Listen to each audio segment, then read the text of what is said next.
Ndikupatsani moni nonse woonera abwenzi anga okondedwa m'dzina lopambana la Ambuye wathu Yesu Khristu. Ambuye akudalitseni mochuluka chifukwa cha kudzipereka kwanu, popereka nthawi yanu, popereka mabando anu kuti muzoonera zinthu zimenezi.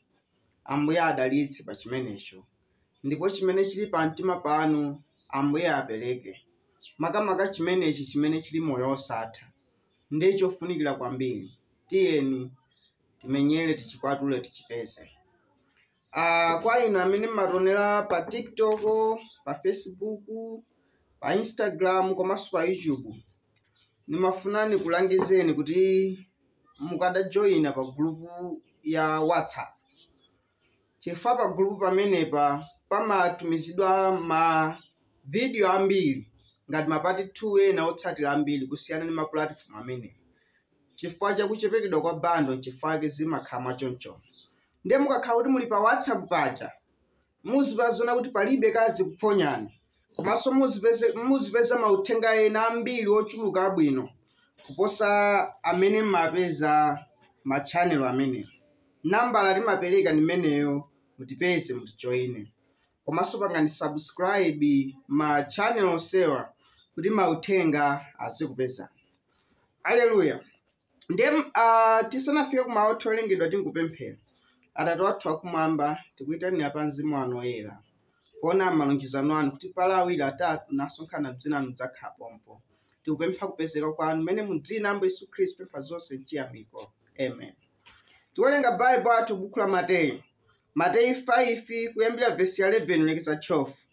Bible likuti verse ya 11 kulekeza 12. Odala muli inu amene adzanyazitsa inu nadzazunza inu, nadzakunenerani monama zoyipa zilizonse chifukwa cha ine. 12. Sekererani, sangalalani, chifukwa mphotho yanu ndi yayikulu mmwamba, pakuti potero anazunza aneneri anakhalawo musanabadwe inu. Ndipo mawu amene tawerenga timafatengepo phunziro la chisindikizo choona cha Easter. Haleluya. Chisindikizo choona cha Easter. Mudziwa tukhala mu nthawi ya Easter imeneyi mmakhazi ambiri zochitika, kunyamula mitanda, kuyenda nayo, kugwa nayo. Anthu ena amatenga zitsogoleri awo kuwayika pa bulu, kumaponya ma branches zambirimbiri zimene zimachitika mu nthawi inoyi. Haleluya. Koma cholinga cha ine nchakuti timafuna tikadaona kuti kodi chisindikizo cha Easter choona ni chiticho, kuti tikachizindikira ngati okhulupirira Ambuye Yesu Khristu mutsatira mu nthawi zino zotsiriza, tiyende mu chimenecho kuti tinkondweretse Mbuye wathu. Haleluya. Ndiye apa malemba tawerenga apa, Bible likuti odala ndife amene tikuzunzidwa chifukwa cha chilungamo. Haleluya. Alife amene tikuzunzidwa chifukwa cha chilungamo, akuti ife amene tikuzunzidwa, amene tikunenedwa zonama. Bible likuti tisangalale ngati tichitidwa zimenezo chifukwa cha dzina la Ambuye Yesu Khristu. Akuti mphotho yayikulu ni ya ife kumwamba. Haleluya. Akuti chifukwa cha ichi akuti anazunzanso aneneri amene anakhalapo ife tisanabadwe, kusonyeza kuti sife oyamba. Aneneri a Mulungu amene anakhalapo anazunzidwanso nawo. Haleluya. Ndiye ifenso pokhala tikhulupirira Mulungu yemweyo, pokhala tikhulupirira pa dzina limene la Ambuye Yesu Khristu, timazunzidwanso chimodzimodzi. Timanenedwa zonama, kukanidwa ni anthu zambirimbiri zimene zimachitika pa moyo wathu, kuzunzidwa mosiyanasiyana. Haleluya. Ndi Ambuye Yesu Khristu atisekere tisangalale, tisakwiye chifukwa kuti mphotho yathu ni yayikulu kumwamba kumene. Haleluya. Ndiye chisindikizo cha Easter imeneyi. Haleluya. Easter mwachidule tikhozoiona kuchokera pa chiyambi pamenepa buku la Genesis limene. Chifukwa china chilichonse chimene chikuchitika pano chidachitikapo kale mbuyo mu buku la Genesis limene. Haleluya. Genesis ni chiyambi. Haleluya. Tikaona za nkhani ya Easter tikayipezanso kumene ku Genesis. Kumeneko pamene tiona anyamata awiri amene wa Kaini na Abele. Haleluya. Onsewa anali achipembedzo, onsewa amakhulupirira kuti Mulungu alipo, ndipo inafika nthawi yakuti apereke nsembe kwa Mulungu. Chimene anachita Kaini, anachita chinthu chopanda vumbulutso. Kaini anapereka nsembe yake kupyolera mu malingaliro awo amene. Haleluya. analingalira kuti Mulungu akhoza kukonda zipatso, analingalira kuti Mulungu afuna guwa langa likongoletse, anakongoletsa guwa, anabweretsa zipatso pa guwa la Mulungu. Ndipo timaonanso lero linonso matchalichi ambiri amayikayika zipatso pa guwa lawo. Haleluya! Matchalichi awo amakhala kukongoletsa kwambiri. Izo ni zabwino, nilibe zotsutsana ni zimenezo. Haleluya! Koma Mulungu sakhala mu zonsezo, sakhala mu kukongola kwa matchalichi kapena zonse tampatsazo izimenezozo. Pali china chake chimene Mulungu amafuna. Haleluya! Chifukwa timaona kuti zonsezi Mulungu anazikana, ngakhale kuti Kaini anazipeka ndi mtima wake wonse. Chilipo chimene Mulungu amatani amafuna. Mbali naye m'bale wake amene Abele tinampeza kuti mwavumbulutso Bible liti mwachikhulupiriro kwa Hebrew 11 akuti Abele anapereka nsembe yoposa ija ya Kaini. Chimene anapereka Abele ni chani? Abele anapereka mwana wankhosa wokhetsedwa wamagazi. Haleluya! Chimenecho chimene Mulungu anatani anafuna, chimenecho chimene Mulungu anasangalala nacho, anachilandira. Ndipo lero lino Mulungu yemweyo sanasinthe. Chimene afuna kwa inu ndi ine ni magazi. Magazi amenewa ni wa mwana wake wobadwa yekha Ambuye Yesu Khristu amene. Haleluya! Ngati sitilandira magazi amenewa pa guwa lansembe limeneli limene Ambuye Yesu Khristu anafa pa mtanda pati. Haleluya! Pamenepo tili chabe. Mosasamala kuti kati zipita m'matchalichi okongola, kati zipereka chopereka chathu, kati chakhumi chathu, kati mapita ku tchalichi. Musayiwale Kaininso analopembedza. Kaini sanali mkunja munthu ngati mkunja munthu osakhulupirira Mulungu kapena kuti atheist. Kaini amakhulupirira Mulungu. Koma Mulungu chilipo chimene amafuna mwazi. Ndipo lero lino afuna mwazi. Ndipo inuwo mukaulandira mwaziwo, Mulungu amalola moyo umene udali mwa Ambuye Yesu Khristu. Haleluya! Ukhale mwa inu. Ukakhala mwa inu, inu mumasinthika, simukhalanso chimodzimodzi. Mmakhala chilengedwe chatsopano mwa Khristu Yesu. Moyo wanu wakale wauhule wazigololoji, onama wakuba okatchali, moyo otamba wanyanga, ni zina zonsezi zoyipa zimene mmayendamo kale zimafa zonse zija. Mmabwera moyo wina mwa Khristu Yesu. Zokonda zanu, malingaliro anu, china chilichonse malingaliro anu chimakhala kumwamba kumene. Chimenecho ndi chitsimikizo chakuti Mulungu avomereza nsembe yanu. Nsembe yanu yalandidwa pamaso pa Mulungu. Koma ngati moyo wanu kadakhale chimodzimodzi, mosasamala kuti kamupita ku tchalichi, kandi ndinu akwaya, kali muli ndi udindo ku tchalichi, kandi ndinu mbusa, kandi ndinu munthu wa mtundu wanji, koma Mulungu sanalandire nsembe yanu.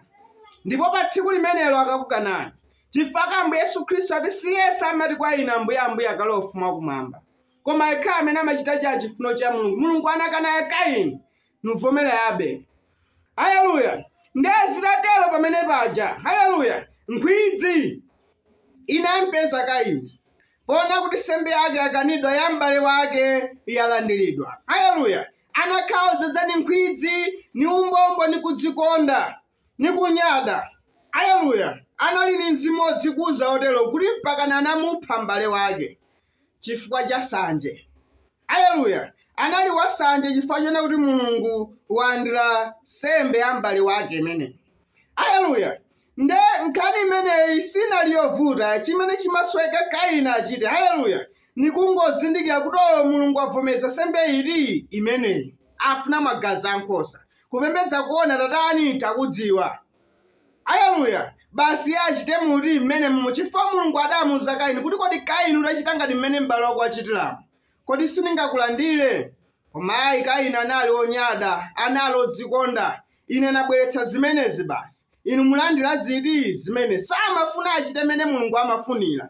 Amafuna chipembedzo chake azichita mmene iyeyo afunira, osati mmene Mulungu afunira. Ndipo ochulukanso ambiri lero lino amafuna chipembedzo chawo azichita mwachoncho. Nimapeka chakhumi, nimapeka chopereka changa. Haleluya! Kutchalichi nimapita, nimapanga izo nizo. Basi Mulungu muzilandira mwa njira imene. Koma Mulungu ali ndi njira yoperekedweratu. Haleluya! Safuna njira yathu, afuna ifeyo tiyende mu njira yake. Ndipo pa chimene tuswe tife ku njira zathu. Chifukwa Ambuye Yesu Khristu akuti wina aliyense amene anitsata ine adzikanekha, nyamule mtanda wake, amutsate iye. Haleluya!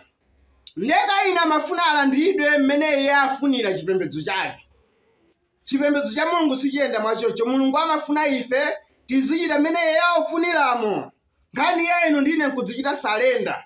Mosasamala kuti kandifophunzira bwanji, kandifolemera, kandi fantu otchuka kandi fantu ndotero tingogonja tidzichepetse. Haleluya. Pamenepo tidzapita chitsogolo ni Mulungu. Koma tikakhabe ni kunyada mmoyo mwathu timangokhapo mwepo. Mulungu amatisiya choncho tilomvetsa chisoni. Haleluya. Nde chimene anachita Kaini chinali cha tate wake njelekeza amene. Haleluya. Anali njelekeza amafuna aphe kupembedza kuona kumene. Amafuna aphe liwu la Mulungu limene. Yakhala system ya Satana, yakhala njira anjelekeza. Haleluya. Kumibado yonseyi kufuna kupha liwu loona la Mulungu. Ndipo Mulungu amakhala kutumiza aneneri osiyanasiyana. Chimachitika nchiyani? Iwo amaphedwa, iwo amazunzidwa, amaponyedwa mu ndende. Monga mmene tamva Ambuye Yesu Khristu akuyankhula. Akuti anachitanso zimenezo kwa ndani? Kwa aneneri. Haleluya. Nde ife siwoyamba aneneriso adutsa mu zomwezo. Amakhali Satana afuna aononge kupembedza kuonako. Nde chimene atichiteno ndino abwezi tisekerere. Ma Mulungu atuza ziti zimenezozo. Nde Mulungu samalola kuti liwu lake lipite life mwachonchomo. Haleluya. Chimene Mulungu amachita akaphedwa aneneri akagendedwa ni miyala. Iyeyo Mulungu amadzutsa aneneri wina amene amatenga liwu lili la Mulungu liji. Chifukwa liwu la Mulungu simungaliphe. Haleluya. Chauzimu cha Mulungu sichiphedwa. Mukhoza kumupha mthengayo. Haleluya. Koma liwu la Mulungu limakhala upitirirabe. Ndipo lilikobe mpaka na lero lino. Haleluya. Ndeni Satana amene amapha. Koma chiukitso chimachitikabe. Seti anadzuka m'malo mwa Kaini mmene. Haleluya. Kuyimira chiuka ni chiukitso. Ndi amaphedwa kufikira nthawi imene ya Ambuye Yesu Khristu. Haleluya. Ambuye Yesu Khristu so naye atabwera dziko linamukana mpaka linamudani linamuphaso. Haleluya. Amakhali njelekezi nthawi imene amafuna azipha liwu la Mulungu. Tilimodzi abweze liwu la Mulungu limapitirirabe. Haleluya. Nde tayiona Easter imeneyo ichitika iliko ku pangano chakale. Amati akafa aneneri amadzukanso. Ambuye Yesu Khristu atafanso anadzukanso. Haleluya. Nde mwachidule tiona mwachoncho. Tiye ndikheni mu Easter yoona. Haleluya. Easter yoona ikachitika mmoyo mwathu. Ni pamene mphamvu ya chiuka imene ya Ambuye Yesu Khristu damukitsa Ambuye Yesu Khristu kwa akufa. Haleluya. Ikhala mwa ife okhulupirira.